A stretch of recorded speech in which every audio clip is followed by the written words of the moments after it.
حدیث مبارک کا مفہوم۔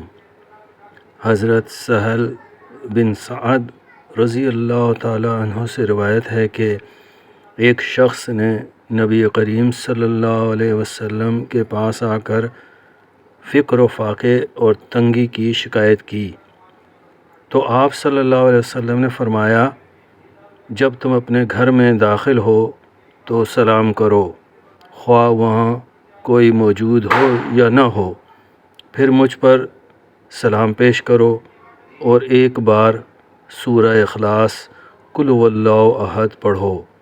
چنانچہ اس شخص نے یوں ہی کیا تو اللہ تعالیٰ نے اس پر رزق کی بارش فرما دی، حتیٰ کہ اس کے پڑوسیوں اور رشتہ داروں کو بھی فیضیاب کیا۔